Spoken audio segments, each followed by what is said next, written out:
Welcome back, Nighttime Nights. So today we're going to start with a quick review. Alright, I want you to brainstorm 4 ways that light pollution negatively affects humans, plants, and/or animals. Alright, so pause the video and take a couple minutes to review and think about 4 things that we've learned about in the past couple of lessons.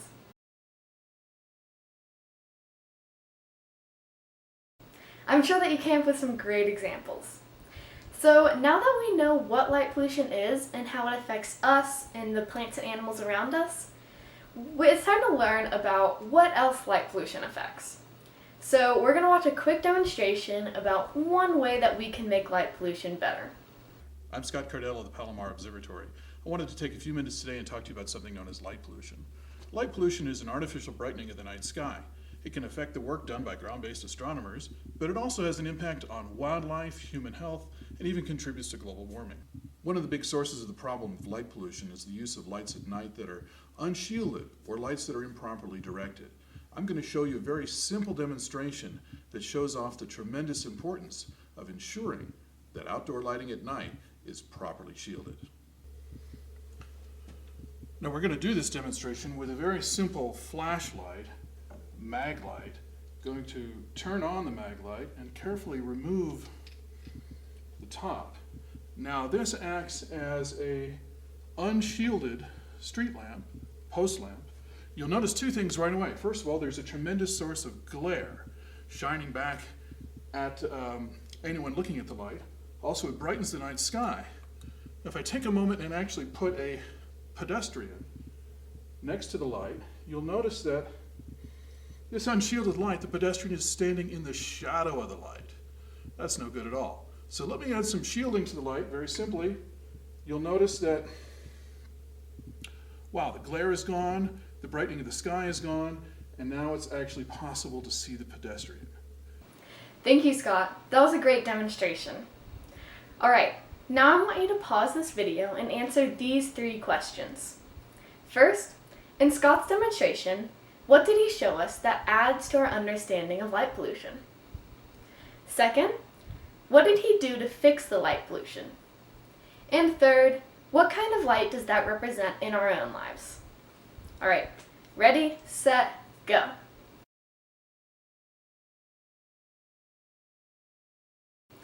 Good job. So Scott showed us a light that could be a street light near where you live. And he actually made it look so much better by actually covering up the source of the light. Now Scott used a word for the problem that this light created. He called it glare. And glare is what happens when a light directly hits our eyes. So imagine a really bright light that was shining right into your eyes. You would probably shut your eyes, right? Well, that light was creating glare. And not only is glare uncomfortable, but it also makes it harder for us to see things around that light. And when Scott shielded that light, he also stopped the light from going up into the sky. And this not only makes it easier for us to see, but it also protects the night sky so that we'll be able to see the stars in the future. In the picture on the left, can you see the glare from that light? Can you imagine how hard it would be to see when that light is shining right into your eyes? Well, in the second picture, on the one on the right, we can see that we weren't able to see the man standing right in front of us because of the glare that light created. That glare is really dangerous because we need to be able to see around us to stay safe. From these pictures, we can see that reducing or taking away that glare directly affects our safety and security. Alright, now that we've explored a lot about glare, let's talk about another aspect of glare, called light trespass. Hi. Hello. Is this a demonstration of light pollution? No. Light pollution is excessive, misdirected, or obstructive artificial light. Too much light pollution can wash out starlight, disrupt ecosystem, and waste energy. So what is this a demonstration of? Let me show you. Imagine you live in this house and this is your neighbor. Wow. Or Would you rather have this house as your neighbor? I would definitely rather live next to this house. I agree with you. This house is an example of light trespass. Why is light trespass a problem? Light trespass is light falling where it is not intended, wanted, or necessary, and is often caused when an unshielded or poorly placed light fixture spills light onto the property of a neighbor and can detract from property values and quality of life. Unshielded floodlights can shine into a neighbor's house to cause sleep disruption. They can also cause bad feelings among neighbors, and it's a big waste of energy. And it may not prevent crime as one might believe. What if I end up living next to a house like this? Your neighbor might not be aware of the problem. Try discussing the problem with your neighbor in a non-confrontational manner. Also discuss motion sensing lighting or timed lighting for certain periods of the evening. Wow! I have never heard of light trespass. That was so helpful. So in that demonstration, we saw that light trespass is light that is being directed onto another property where it is neither wanted nor needed. And light trespass can be really irritating and cause sleep problems for our neighbors. So light trespass can not only create sleep problems, but it can also create bad feelings between neighbors. So each of us should make sure that we think about how our light looks from other properties, because someone who is creating light trespass might not even know it. And remember, we can always help fix glare and light trespass by putting a shield over our lights, just like Scott showed us. So let's look at another example of this. Look carefully at these two pictures. Which picture do you like better? Look at the lights in each picture. In the second picture, the one on the right, the light looks a lot better, right? Can you tell me why that is? That's right. The lights in the first picture create a lot of glare and unwanted lighting. It would probably be uncomfortable to walk down the street. In the second picture, you can still see everything. When the lights are shielded and you get rid of the glare, you can see a lot better. Think about the pictures I showed you earlier. When the bright lights were shielded by the photographer's hand, we were able to see the man in the photo a lot clearer. If we were walking in the dark and couldn't see in front of us because of a light's glare, we might trip on a rock or bump into someone else. It's so important to our safety to be able to see around us. So we all agreed that when the town shielded their lights, they not only got rid of the glare, but they also made the street look so much better. So when the town shielded their lights, they also did a couple of other things. So by shielding their lights, the lights didn't have to shine upwards where they weren't needed anyways. And when the lights didn't have to shine upwards, they're actually saving energy, because all of that energy that was being used to make the lights shine upwards wasn't being used anymore. And by saving energy, we also save money. So when the town shielded their lights, or when we shield our own lights, we're doing a couple of things. We are shielding our lights to stop glare, which makes the light look a lot better and makes us feel a lot safer. We are saving energy, and we're saving money. So you might have noticed that when we're surrounded by darkness, our eyes actually adjust so that we're able to see more with less light. And once our eyes have adjusted, we don't actually need so much light to be able to see our surroundings.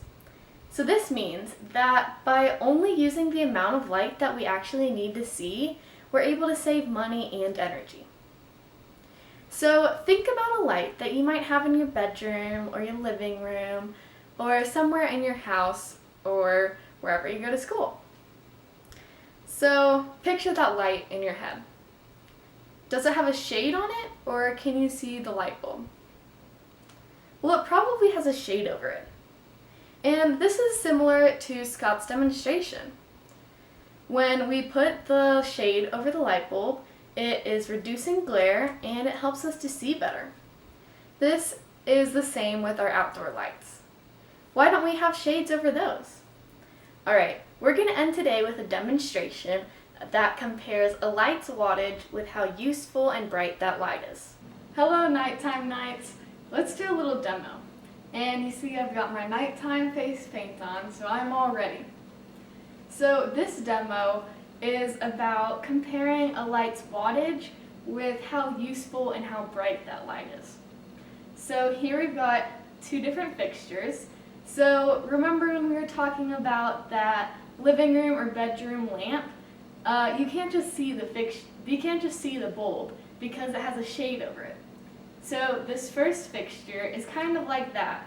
We've got this shield on it so that whatever this light is lighting up, maybe it's a door, maybe it's a walkway, this light is pointed directly down onto whatever it's lighting up. On the other hand, this fixture over here, we can see directly in and we can see that bulb. So this one is sending light, it's just spewing light everywhere. It's spewing it all out into the sides. And if there's a door beneath that, then we're also lighting up out into just the open night, which we don't really want, do we? So in each of these fixtures, we're going to look at how much light they are sending out. So they each have the same kind of bulb. They're each an LED bulb, and they each have a Kelvin rating of 6,500 kelvins. And remember, that is the color temperature of the light bulb. So that means that it's a really high Kelvin rating, so that means that it has a lot of light in the blue wavelength. And then they are both using 12 watts, and that is how much energy they are using. So that might not seem like a lot. 12 isn't very high, especially compared to 6,500. But when it comes to an LED light, which both of these are LED lights, that is actually a lot because LEDs are really efficient, and so a light that uses 12 watts is actually using a fair amount of watts. And then finally, they are both emitting 1,100 lumens, which is just how much light they're emitting. So they're both emitting the same amount of light, 1,100 lumens. So now let's look at this first one, this shielded one.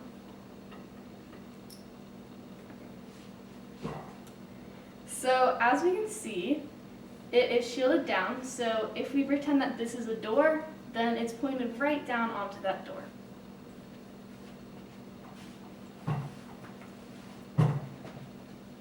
All right, so go ahead and pause this video, and I want you to think about which one do you think is sending out the most amount of light. So I have this little light measurer here, and so I am going to measure how much light from these light bulbs gets to me. So I'm pretending like I am walking up, I'm about to go into my house, and so I want to see how much light comes and gets to me and is lighting up my path. So again, pause this video and think about whether you think the shielded one, light A, or the unshielded light, light B, is sending out more light and is getting more light to me, the person walking into the house.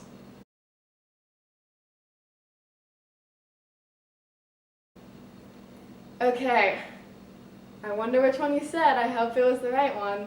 So let's go ahead and look. So we have little markers here on the table that I'm going to use. They're both 30 inches away from each of the light bulb. So first we're going to measure the shielded light. So I'm going to turn on my light measurer. Okay, so it is measuring, so foot candles is how much light gets to me. So from this shielded light, it is seeing about 8.71 foot candles. All right, so now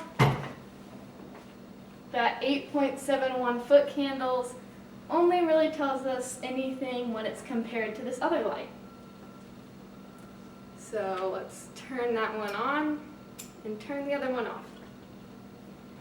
So again, This is the unshielded light. It is the same LED light bulb as the shielded one. And wow, just looking at that, that is really bright.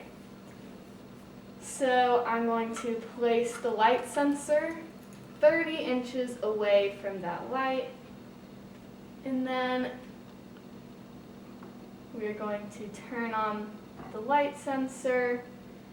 It'll take us a couple of seconds.